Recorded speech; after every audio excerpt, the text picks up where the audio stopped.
네, 반갑습니다. 우리 좌우 앞뒤로 인사 한번 나누실까요? 반갑습니다. 네, 잘 오셨습니다. 반갑습니다. 오늘 세우시는 하나님, 느헤미야 세우시는 하나님이라는 주제로 5번째 시간 갖도록 하겠습니다. 여러분, 오늘 우리가 읽은 이 본문은요, 성벽을 재건하는 이스라엘 백성들이 처한 위기에 대해서 말해주고 있는 본문이죠. 느헤미야 4장에서는요, 산발락과 도비야라는 이 외부로부터의 위기를 겪었다면, 오늘 우리가 읽은 이 5장에서는요, 내부적인 위기를 말해주고 있습니다.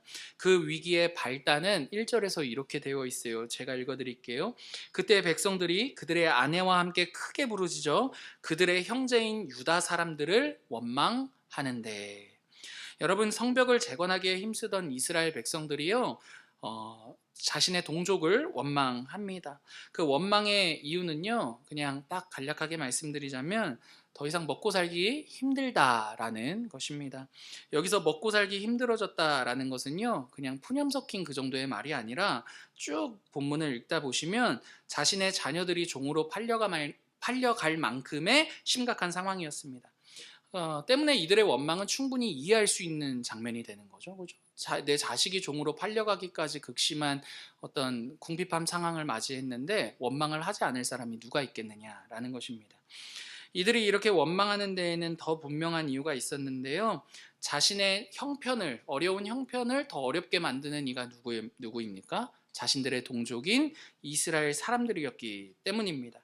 여러분, 때문에 3절 보시면 이들에게는 지금 흉년이 찾아왔다라고 말하고 있고, 또 4절에서는 그 바사의 왕에게, 아직은 그래도 속주국이거든요, 그렇기 때문에 내야 할 세금을 내기 위해 그 빚을 지는 상황이었다라고 말하고, 그 빚을 진 대상이 누구입니까? 바로 자신들의 동족인 이스라엘 사람들이다라는 거죠.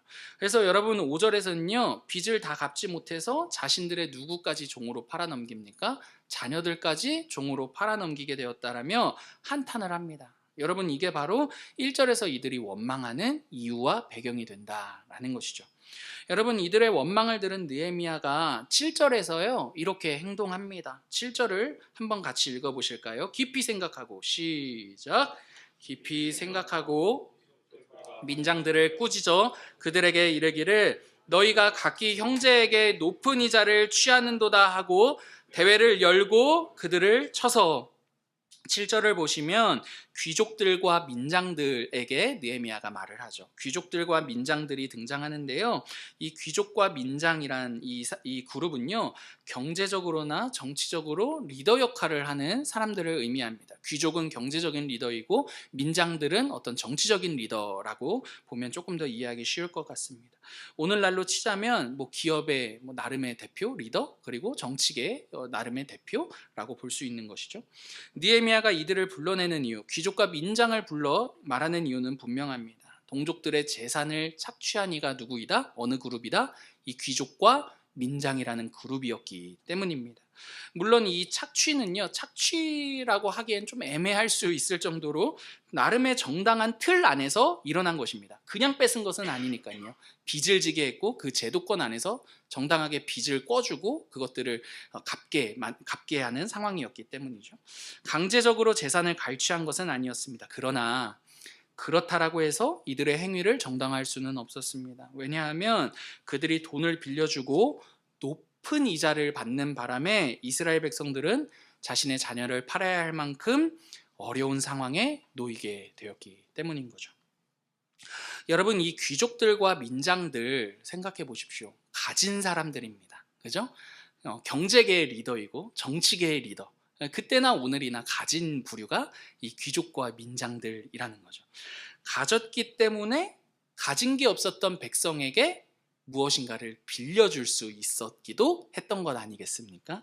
그러나 여러분, 곰곰이 생각해 보면 이 사람들이 가졌음에도 불구하고 사실은 가지지 못한 자입니다.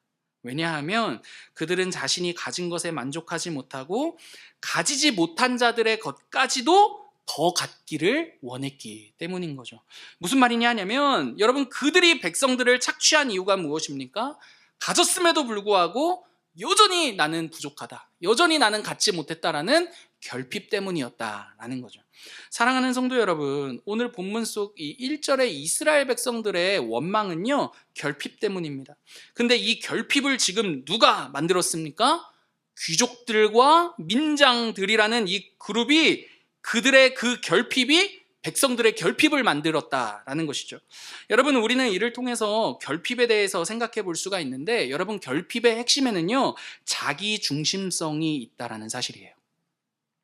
그들의 자기 중심성, 이 귀족들과 민장들의 자기 중심성이 가졌음에도 불구하고 내가 더 갖기 위해 없는 자들의 것까지도 더 탐을 내고 내가 더 갖기 위해 그들을 궁지로 몰아세운 게 오늘 본문의 상황이다라는 거죠.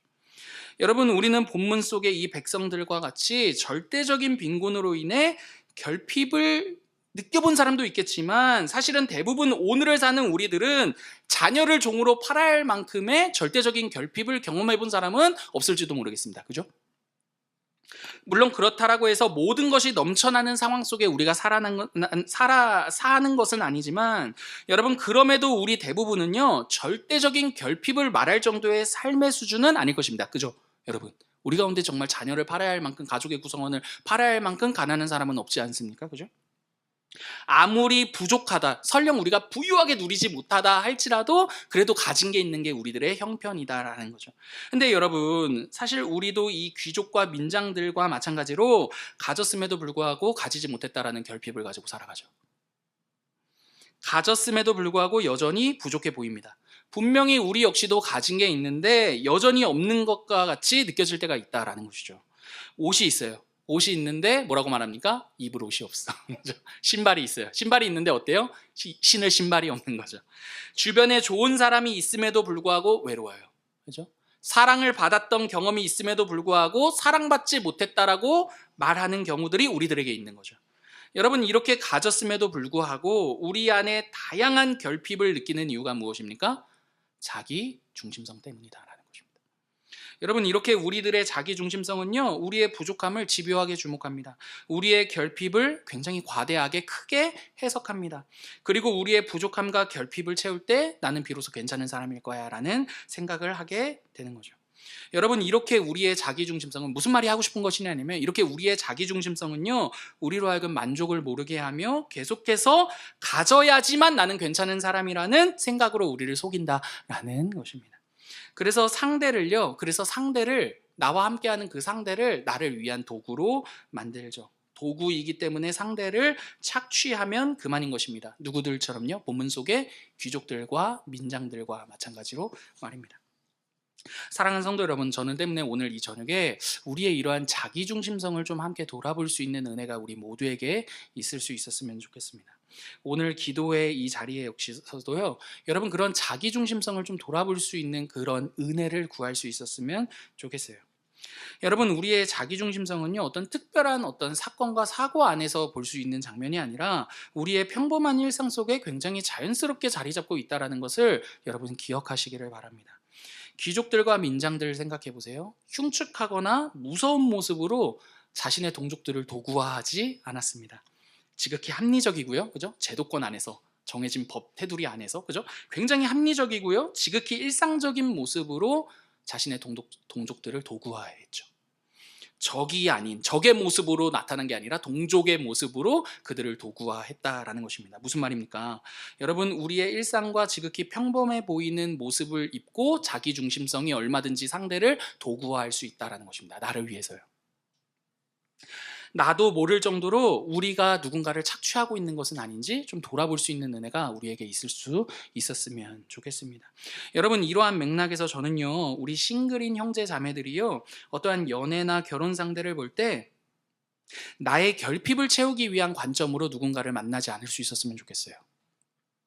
나의 결핍을 채우기 위해서 만나는 상대는요, 반드시 어떠한 모양으로든지 착취하게 될 것이기 때문이죠, 여러분.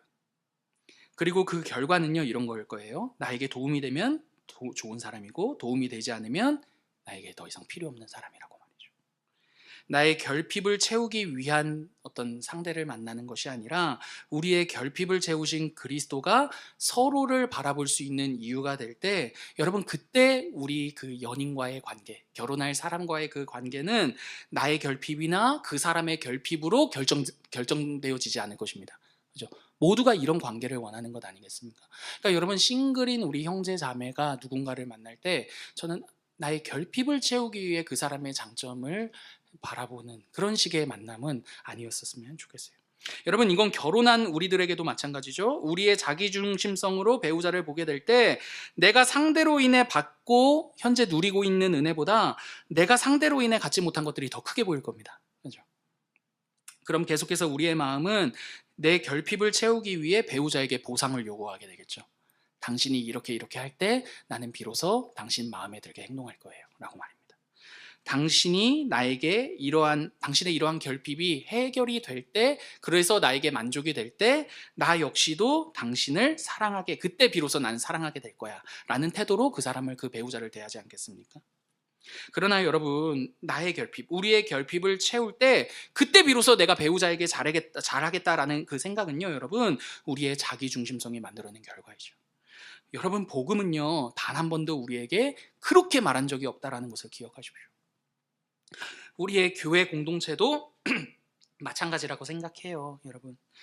여러분, 우리가 서로를 우리의 중심성, 자기중심성으로 우리 서로와 서로를 바라보게 된다면 우리는 결핍에 주목하게 될 것입니다. 교회 공동체를 볼 때 결핍에 주목하게 될 거예요. 이게 없어서 아쉬워요. 서로와 서로를 볼 때도 넌 다 좋은데 그게 없어 아쉬워. 그 아쉬움이 더 크게 보이는 거겠죠. 우리 교회는 이게 아쉬워. 이게 없어서 별로야. 여러분, 이렇게 말입니다. 우리가 현재 받고 누리고 있는 것, 이미 가지고 있는 것들이 무엇인지는 모르고 다 잊어버리고 가지지 못한 것들을 주목하며 그 결핍을 채우고자 어떻게 해요? 서로와 서로를 착취하고자 하는 거죠. 그죠? 내가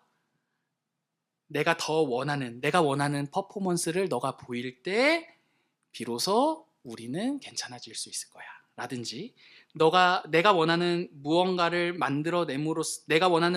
너가 만들어냄으로써 나를 만족시킬 수 있었으면 좋겠어, 이런 태도로 상대를 바라보고 착취하게 될 것이다 라는 거죠.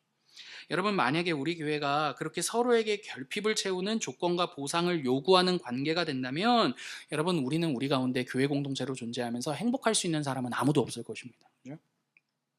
여러분, 오늘 이렇게 우리와 이스라엘 앞에 놓인 이 자기중심성이라는 이 위기에 대해서 오늘 본문은 이러한 답을 내놓고 있어요. 7절과 8절 우리 같이 한번 읽어보실까요? 깊이 생각하고, 시작.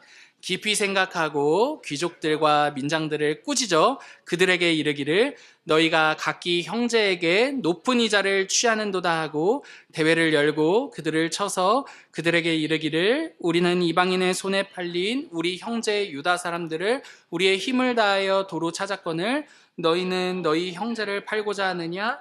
더구나 우리의 손에 팔리게 하겠느냐 하매 그들이 잠잠하여 말이 없기로. 여러분, 7절과 8절은요 지금 느헤미야가 자기중심성으로 동족을 착취하고 있는 귀족들과 민장들을 꾸짖는 장면인데, 여러분 여기서 느헤미야가 한 단어를 반복하고 있다는 것을 주목해야 됩니다. 여러분, 7절에 보시면 형제라는 단어가 반복되고 있고 8절도 보시면 형제라는 단어가 반복되고 있습니다. 여러분, 이렇게 반복되는 형제라는 단어는 10절에서도 또 반복되고 있는데, 여러분 이렇게 형제라는 말이 반복되어지고 있는 건 느헤미야의 강조입니다.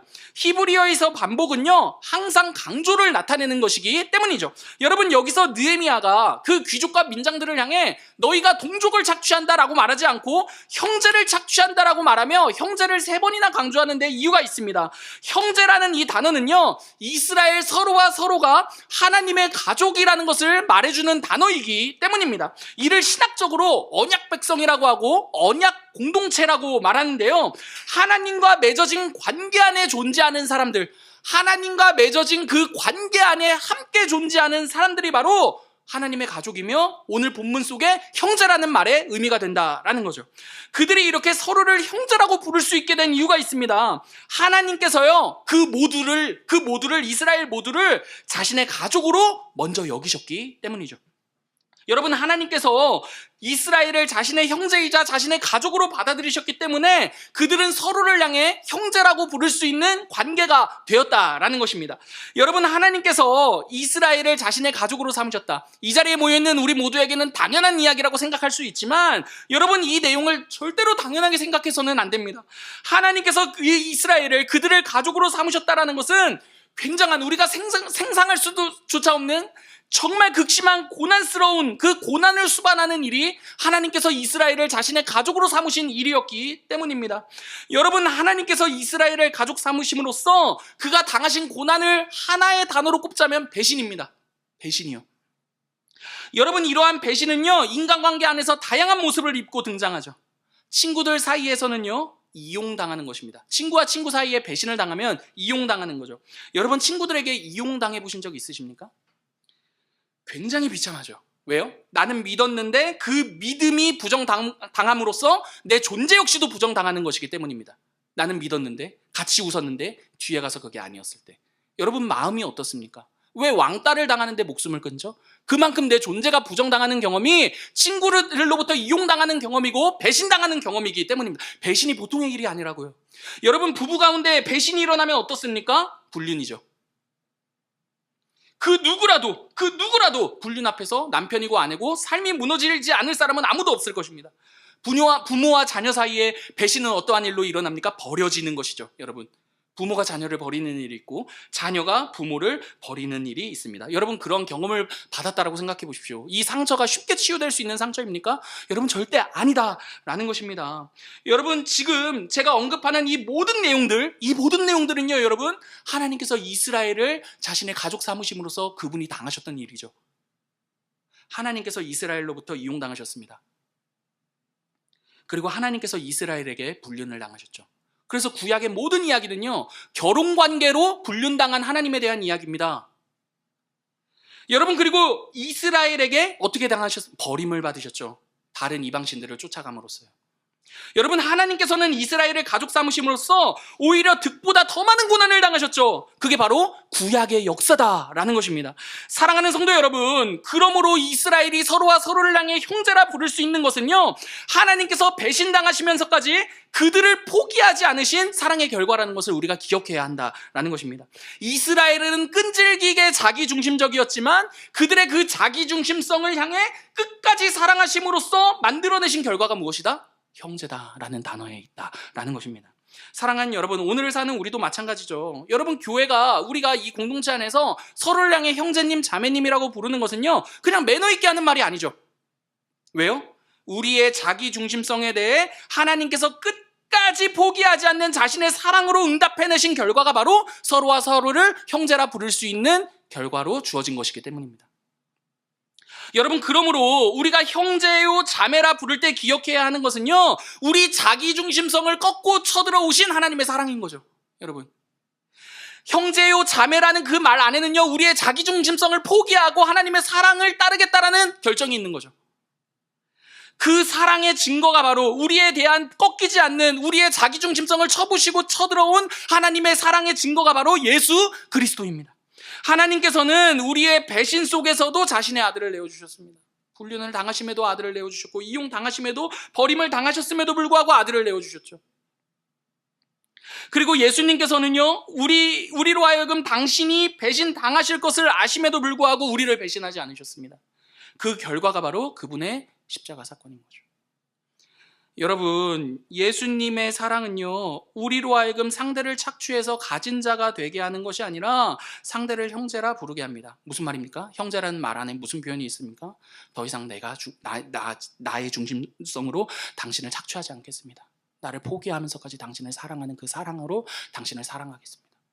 여러분, 그 말의 의미가 형제요 자매의 의미가 된다라는 것이죠. 당신과 나는 예수 그리스도로 연결되어 있는 하나님의 가족입니다 라는 말의 의미가 서로와 서로를 향해 형제요 자매로 부르는 말의 내용이 된다라는 것입니다. 사랑하는 여러분, 교회는요, 서로를 착취함으로써 만족해내는 사람들 공동체가 아니라요, 그리스도의 가난해지심으로 모두가 부요해져 그분의 전부가 된 사람들의 모임이, 관계성이 바로 교회입니다. 여러분 때문에 서로와 서로를 보실 때 우리의 자기 중심성으로부터 우리가 한 걸음 물러설 수 있었으면 좋겠고, 형제요 자매라고 부를 때마다 우리의 자기 중심성을 다시 한 번 더 하나님께 내어드릴 수 있는 일들이 우리에게 있을 수 있었으면 좋겠어요. 여러분 얼마 전에 드라마를 보는데, 여러분 굉장히 좋은 드라마 하나 발견했는데 꼭 보세요. 모두가 자신의 무가치함과 싸우고 있다. 네. 박혜영 작가가 쓴 드라마인데, 나의 아저씨 아시죠? 나의 아저씨라는 그 드라마 쓴 작가가 쓴 그건데, 거기에서 한 문구가 등장하는데 이렇습니다. 그 누구도 너에게 잘못 오지 않는다. 그 누구도 너에게 잘못 오지 않는다. 여러분 그리스도의 사랑 안에 있는 우리들에게 그 누구도 우리에게 잘못 오지 않습니다. 여러분 이게 형제의 의미입니다. 형제요 자매라고 부를 때의 의미인 거죠. 당신은 나에게 잘못 온 사람이 아닙니다. 여러분 우리의 자기중심성은요, 누군가를 향해 이렇게 말하죠. 너는 나에게 잘못 온 사람이라고 말입니다. 그래서 어떻게 해요? 우리의 자기중심성이 밀어내고 배제하고 그리고 착취하죠. 어떤 식으로 착취합니까? 거리를 두는 방식으로 착취하든지, 아니면 정말 가까이 하게 만들어서 착취하든지. 그러나 여러분 우리는 더 이상 우리 중심, 자기 중심적으로 살지 않습니다. 왜냐하면 우리의 자기 중심성은 그리스도의 사랑 안에 질식되어 죽었기 때문이죠. 여러분 우리의 자기 중심성이 너무나 크다 하던들 그보다 더 큰 하나님의 예수 그리스도의 사랑으로 우리의 자기 중심성을 다 질식시키셨죠. 그러므로 여러분 우리는요, 나를 위해 상대를 착취하지 않습니다. 판단하지 않습니다. 또 평가하지 않습니다. 왜냐하면 나에게 온 그 사람은 나의 형제이기 때문이죠. 사랑하는 성도 여러분, 우리 모두는요, 예수 그리스도 안에서 상대를 착취해서 나를 채우지 않아도 될 만큼 모든 것을 받은 사람들입니다. 그 만족함을 가지고 우리 인생에 찾아온 각 사람들을요, 우리의 형제로 여기며 우리의 형제로 보며 우리의 신앙의 여정을 함께 걸을 수 있는 저와 여러분이 될 수 있었으면 좋겠습니다. 우리 좌우 앞뒤로 이렇게 한번 고백하실까요? 형제님, 자매님, 사랑합니다. 네. 여러분 이 형제와 자매의 의미를 머금고 우리의 신앙의 여정을 걸어갈 수 있는 저와 여러분 되기를 간절히 기도합니다.